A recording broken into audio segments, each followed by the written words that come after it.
I'm Sylvie from High Level Bandanas and welcome to another video. A little preface to this one: if you guys have been following me on social media lately, then you know that I have been trying my very best to knit. And somehow throughout that journey, I've managed to start one sock, which was okay. And then I decided to do another sock. And then my third sock. Then I got a little bit better at knitting.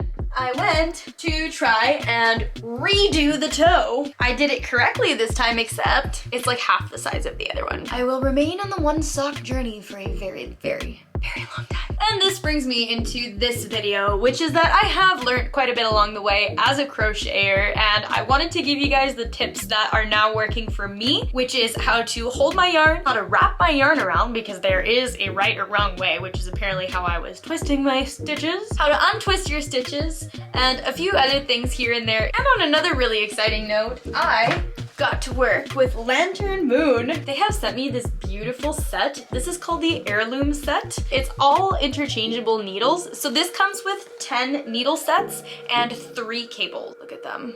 Look at how pretty they are. If you lift this little pocket here, it comes with the cords and also some really cute stitch markers. They also sent me this really beautiful yarn, and it is the Knit Pro Symphony Viva 100% extra fine merino in the shade Mango, and it is just beautiful. And that's it for the introduction. Let's delve into this project. First lesson, knitting in Continental style. Or in other words, just like the better way to hold your yarn if you're a crocheter, because people can hold it with the right hand, which is English style, and then with the left hand, which is Continental, which we all do if we crochet. So anyway, I'll zoom you in. Welcome. I hope you guys enjoy my Disney pajama pants, because I know I sure do. So I'm gonna show you Continental style. We're editing, and what I said made absolutely no sense. Oh, the whole stitch came out. This is a horrible example. So for continuity now, you'll see that I have a lot more rows in, and it makes more sense. And it's a different day, and I don't have my Disney pajama pants on anymore, but that's why. So for the purl stitch, you're going to be bringing your yarn in the front. So working yarn goes here. I'm inserting my needle from the back to the front, so it crosses like this. And we're always gonna make sure that we're in the front of the loop, not in the back. So I'm gonna do that again to show you. So my yarn comes to the front of the work, and I'm inserting my needle like this. Now we're gonna make sure that we don't do a twisted stitch. You're gonna wrap the yarn around this way and then push it through and off. For a knit stitch, you're going from the top down. So again, top down, and I'm using my index finger just to wrap it around like this. So I'm now doing a purl. And now I'm gonna do a knit. And so on and so forth. And that creates this really nice one-to-one, super pretty, super squishy ribbing. If you were doing English style, you would be holding the yarn with your right hand, and you would do what they call throwing. For throwing, you would put your needle through the stitch, and then you'd throw, so wrap it around this way, and then pull it through. And as you can see, my hands are not amazing at doing that, because I'm used to holding it with the left hand, which is called Continental style. And that, if you are a crocheter like me, will feel so much more familiar to you. So now that we've gone through how to do the Continental method and how to purl and knit stitch, I just want to kind of show you guys how to go back a stitch, because in crochet it's so easy to frog. All you do is pull your yarn out, and then you still have that little loop where you need to go, whereas in knitting, if you do that, it's really easy to drop a stitch, and it's very hard to get that back. I will also show you in this circumstance how we can use a crochet hook to save a dropped stitch. First things first, which stitch are you on? This one has a V, and this one has a bump. The bump is the purl and the V is the knit. And it's the same thing on the side that I already knit into here. You can see that the last one that I did was a purl, and this one is a knit. So let's say I want to go back a stitch. Instead of just frogging like we would do in crochet where you pull your yarn out, what you're going to want to do, you're going to grab the hook that's in your left hand, and you're going to insert it in the bump from the last row. So right here, and then take the yarn out like that. So that's how you would do that for a pearl. I'm editing and I realized that I forgot to mention, if you're going back one on your pearls, just make sure that your yarn is in the front, because then when you go to pull the yarn out, if your yarn was in the back of your work, it'll stay stuck in the back. So just make sure that you have that in the front, which I did not do in that last clip.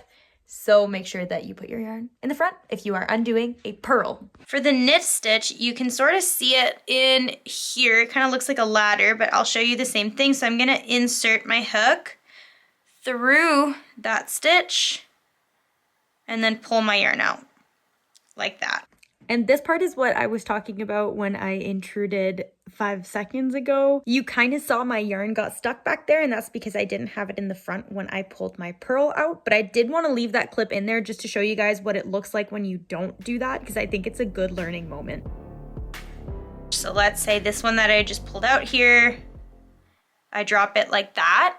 What I can do is go in with a crochet hook and try to get it back on there like this. And that's just if I'm not comfortable doing it with my knitting needles. What you can also do if you fully drop that stitch, so let's say that it comes right out. So I do this, let's say, and then this little loop that's supposed to be on my needle decides to accidentally pop out like this. That could undo my whole entire row, and I really don't want that. So with a crochet hook, I can go in through this last stitch here. So I'm gonna go ahead and grab this loop.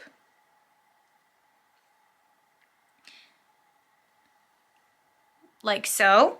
And then I'm gonna go hook the yarn here. So this little ladder is the stitch that I dropped from this row. And I'm gonna bring it through.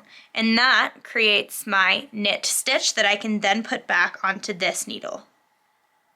And if I wanted to do it with a purl stitch, I would do the same thing, except I would go from back to front instead of front to back like I just did. When I tell you that learning that trick has saved me while I was making my socks so many times, and just recognizing when you dropped a stitch, because you can just keep doing that and fix all your ladders if you did drop a stitch and it goes all the way down. Just grab your hook and start sort of chaining them all the way back up until you get back to your row that should be on your hook needle.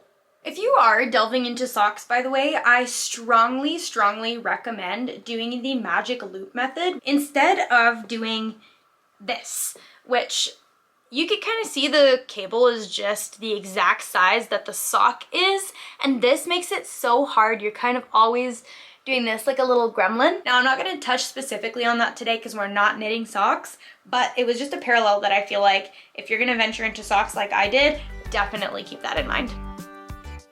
And then the very last thing that I want to talk about is twisted stitches and how to fix them, or how to not cause them in the very first place. Now, those things are actually really hard to realize when you do them, especially when you're a beginner like me. There's 2 ways that you can accidentally twist a stitch. Now in knit, I wrap my yarn around this way because it won't twist my stitch. Make sure that you're not inserting your needle through the back loop of the stitch. So when we do a knit stitch, we're inserting in that front loop, and actually same with a purl. One way that will cause a twisted stitch is if you insert it in the back like this. It's also important to note that if you realize that you did twist a stitch, to untwist it, you would then go into that back loop on the following row to untwist the previous stitch. Keep in mind, if you are gonna go ahead and do that and untwist the stitches using the back loop, you're only doing that for the row following the twisted stitches. After that, stop, or else you're gonna keep on twisting them. For a purl, I was accidentally twisting my stitches because instead of wrapping my yarn around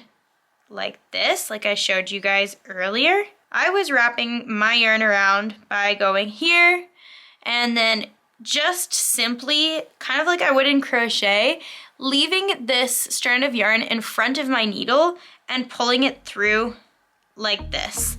And that was causing the twisted stitch. All in all, guys, I really hope that that helped. I know that when I first started knitting, which I am still very much so in the first stages, those little things didn't come easy, and I'm very stubborn about watching tutorials, so if you got to this point, thank you very much. You are better than me. But these things are all the little things that really helped in me getting to this point. And if you guys have anything that I missed, please leave them in the comments down below because I would love to learn something new as well. And if you are someone that has commented something in the past that I used in this video, thank you so much because that means that you were super helpful in my knitting journey. And on that note, thank you so much for watching and I'll see you in the next video. Bye!